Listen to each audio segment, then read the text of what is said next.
আচ্ছা, এই ছোটখাটো টুকটাক টুং টুং টুং টুং করে 2-4-5টা আমরা হচ্ছে বাজার পার করে ফেললাম অলরেডি। বাট আমার ভালো লাগতেছে তাই যাচ্ছি, এবং যতদূর পর্যন্ত ভালো লাগবে যেতে থাকবো। এরপরে যেতে যেতে পথে পূর্ণিমা রাতে দেখা হয়েছিল দুজনে, অতুকু এটা তো আসলে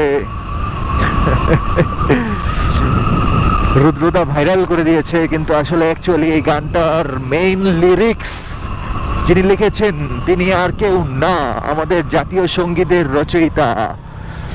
শুধু আমাদের না, মানে আমাদের বলতে বোঝাতে চাচ্ছি শুধুমাত্র বাংলাদেশের না, ইন্ডিয়া ভারত একটাই, দুইটা না কিন্তু, হ্যাঁ, ইন্ডিয়া বা ভারত এবং বাংলাদেশ দুই দেশের জাতীয় সঙ্গীতের রচয়িতা যিনি, রবীন্দ্রনাথ ঠাকুর,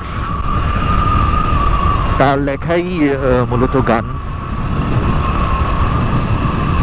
তো সেই গানটাকেই আমাদের রুদ্রদা ভালোই প্রেজেন্ট করছে বলতে বোঝাতে চেয়েছি ভালোই প্রেজেন্ট করছে। এখন তার দিক থেকে সে ভালোই প্রেজেন্ট করছে, এখন অ্যাকচুয়ালি আমরা কিভাবে নিচ্ছি সেটাই হলো কথা।